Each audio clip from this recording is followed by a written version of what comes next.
আমরা আমাদের উপস্থাপনাটির 5 পর্বের পঞ্চম অর্থাৎ শেষ পর্বে উপনীত হয়েছি। এই পর্বে আমরা আলোচনা করব এই উপদেশে কোরআনের সর্ববৃহৎ চিন্তা যা সর্বশ্রেষ্ঠ গুণ জিক্রদ্দারকে পরিচিত করে। এই জিক্রদ্দার গুণটি শয়তানের ধোঁকা বা প্ররোচনা থেকে বাঁচার রক্ষা কবচ। আমরা চতুর্থ পর্বের শেষে পাই আখিরাতের বিশ্বাস সর্বাধিক গুরুত্বপূর্ণ ক্ষমতাধর বিশ্বাস যা অন্যান্য বিশ্বাসগুলির পুনরুদ্ধার করতে সক্ষম এবং আখিরাত মর্যাদায় শ্রেষ্ঠতর গুণেও শ্রেষ্ঠতর, এবং কোরআনের গবেষক আখিরাতের বিষয়টিকে সর্ববৃহৎ চিন্তা হিসেবে বিবৃত করেছেন।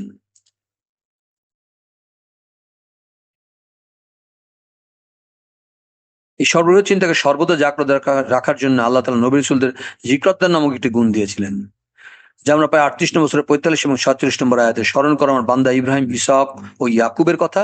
উহারা ছিল শক্তিশালী ও সূক্ষ্মদর্শী, আমি তাদেরকে অধিকারী করেছি বিশুদ্ধ গুণের। উহা ছিল জিক্রদ্দার।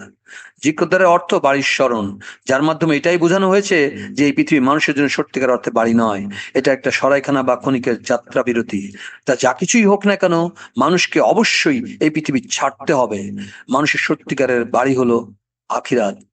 যারা দূরদৃষ্টি সম্পন্ন শুধু তারাই ও আসল বাড়িকে সাজানোর চেষ্টা করে, এমন মানুষগুলো আল্লাহর চোখে প্রশংসনীয়, আর তারাই জিক্রতার গুণটির আসল ধারক। সাবির আহমেদ ওসমানী তফসিরে ওসমানী এই ওসমানীতে এই গুণ সম্পর্কে আরো বর্ণনা করেন, জিক্রতার গুণের কারণে নবী রাসূলদের চেয়ে আর কেউ মনে প্রাণে আল্লাহ ও আখিরাতকে বেশি স্মরণ রাখে না। এই জিক্রতার গুণটি আল্লাহ তাআলা ইব্রাহিম আলাইহিস সালামকে দিয়েছিলেন এবং তাকে সমগ্র মানব জাতির নেতা হিসেবে উল্লেখ করেছেন, এবং আল্লাহ তাআলার ঘনিষ্ঠ বন্ধু খলিল হিসেবে উল্লেখ করেছেন, এবং তাকে সমগ্র মুসলিম জাতির নামকরণের পিতা হিসেবে উপাধি দেওয়া হয়েছে, এবং তাকে মর্যাদা উন্নীত করেছেন, এবং আল্লাহ তাআলা তাকে অনন্য বিশুদ্ধ চিত্ত কলবিন সালিম দিয়েছেন, এবং সেই দিনে উত্তম যে ইব্রাহিম আলাইহিস সালামের ধর্মোদ্দেশ্য অনুসরণ করে। মুহাম্মদ সাল্লাল্লাহু আলাইহি ওয়াসাল্লামকে ইব্রাহিম আলাইহিস সালামের ধর্মোদ্দেশ্য অনুসরণ করার আদেশ প্রদান করেন। আল্লাহ ইব্রাহিম আলাইহিস সালামকে মুহাম্মদ সাল্লাল্লাহু আলাইহি ওয়াসাল্লামের জন্য সর্বোত্তম আদর্শ হিসেবে উল্লেখ করেছেন, উসাতুন হাসানা। তোমার জন্য ইব্রাহিম ও তা অনুসারীদের মধ্যে রয়েছে উসাতুন হাসানা, সর্বোত্তম আদর্শ।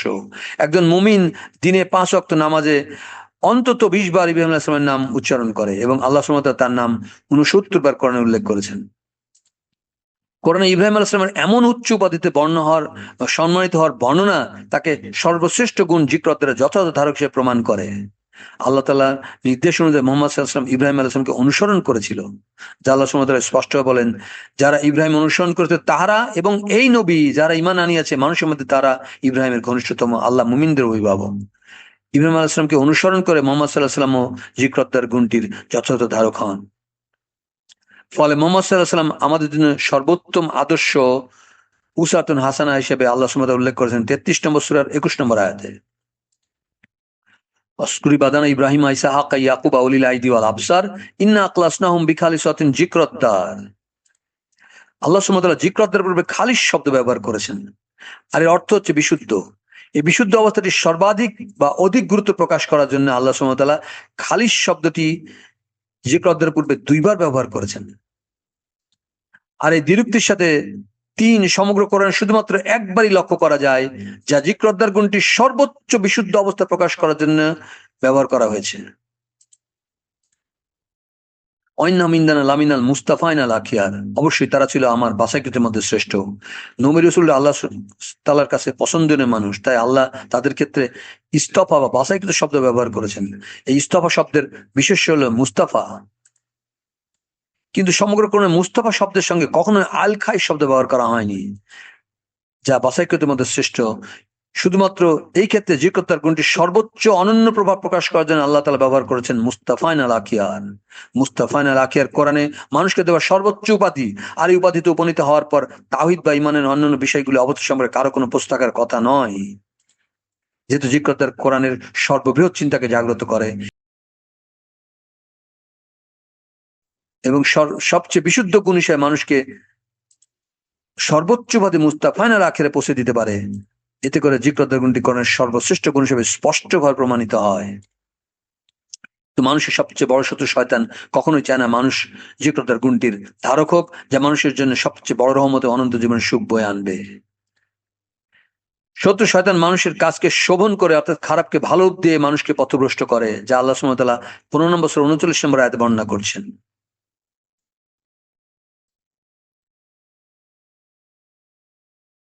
তবে শুধুমাত্র একটি দলকে সে পথভ্রষ্ট করতে পারবে না, তবে তোমার মুখলিস বান্দাগণকে ব্যতীত।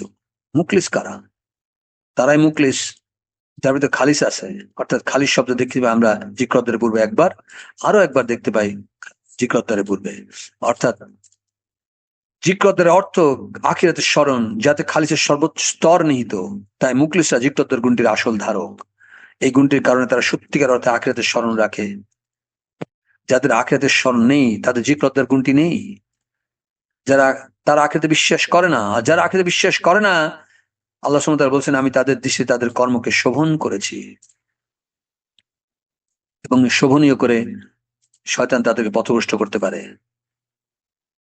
তাই যারা আখিরাতে বিশ্বাস করে না তাদের কর্মকে শোভন করে তাদেরকে পথভ্রষ্ট করবে শয়তান। এটাই শয়তানের কৌশল। তাই আখিরাতের স্মরণ অর্থাৎ জিক্রদ্দার গুণটি মানুষের বড় শত্রু শয়তানের ধোঁকা বা প্ররোচনা থেকে বাঁচার রক্ষা কবচ, এবং আল্লাহ তাআলার শুধুমাত্র একটি উপদেশের স্মরণ। অনেক মানুষ মনে করে সে শয়তান দ্বারা প্ররোচিত হবে না, কারণ সে তো আখিরাতে অবিশ্বাসী না, শয়তানের শোভন করার প্ররোচনা থেকে সে মুক্ত। কিন্তু আল্লাহ তাআলা শুধু দুই দলের কথা জানতে চাচ্ছেন, কারা আখিরাতে বিশ্বাসী আর কারা আখিরাতে সন্দিহান। আল্লাহ সুবহানাহু ওয়া তাআলা জানতে চাচ্ছেন না কারা আখিরাতে অবিশ্বাসী বা কারা নিজেদেরকে আখিরাতে অবিশ্বাসী না বলে দাবি করছে। এরা নিশ্চয়ই আখিরাতে বিশ্বাসী অথবা সন্ধিহান কোন একটি দলের মধ্যে আছে। তারা কোন দলে যাবে? তারা অবশ্যই সন্ধিহান দলে যাবে। তার মানে যারা নিজের আখিরাতে সন্ধিহান, তারা নিজেদেরকে আখিরাতে অবিশ্বাসী না বলে দাবি করলেও সে আসলে আখিরাতে অবিশ্বাসী, এবং তাকে শয়তান পথভ্রষ্ট করতে পারবে। তা আল্লাহ সুবহানাহু ওয়া তাআলা বলছেন উহাদের উপর শয়তানের কোনো আধিপত্য ছিল না। আখিরাতের উপর সন্দেহের কারণে মানুষ কখনো দুনিয়ার নগদ লাভ থেকে তার হাত গুটিয়ে নিতে রাজি হবে না। তখন পার্থিব জীবনের নগদ লাভ লোকসান উপেক্ষা করে আখিরাতকে প্রাধান্য হবে, তার জন্য দুঃসাধ্য হবে। সে নিজেকে ইমানদার দাবি করলেও বুঝতে অপারগ হবে যে তার সবচেয়ে বড় ক্ষতি হয়ে গিয়েছে। ইতিপূর্বে মানুষ এই সত্য উপলব্ধি করতে ব্যর্থ হয়ে দুনিয়ার জীবনকে প্রাধান্য দিয়েছে, যা আছে পূর্ববর্তী গ্রন্থে, বাল তুবসিরুল হায়াতুদ দুনিয়া আখিরাতু খায়রু আবকা। না, তোমরা পার্থিব জীবনকে প্রাধান্য দাও, অথচ আখিরাতে উৎকৃষ্ট স্থায়ী। ইহা তো আছে পূর্ববর্তী গ্রন্থে, ইব্রাহিম ও মুসার গ্রন্থে। ফাতু অমাইন্দাল্লাহ বাকি, তোমাদের নিকট যা আছে তা নিঃশেষ হইবে, আল্লাহ নিকট যা আছে তা চিরস্থায়ী। কেউ যদি আখিরাতে উপদেশ বিশ্বাস করে, সে কখনো আখিরাতে চিরস্থায়ী জীবনের বিনিময়ে দুনিয়ার ক্ষণস্থায়ী জীবন লাভের জন্য নিজেকে বিকিয়ে দেবে না। সে আখিরাতকে সর্বগ্রে এবং অন্য সকল কিছুর উপর প্রাধান্য দেবে। ফলে সে আখিরাতকে তার সর্ববৃহৎ চিন্তা এবং শুধুমাত্র একটি উপদেশ হিসেবে বেছে নিতে কোনো সংকোচ বোধ করবে না।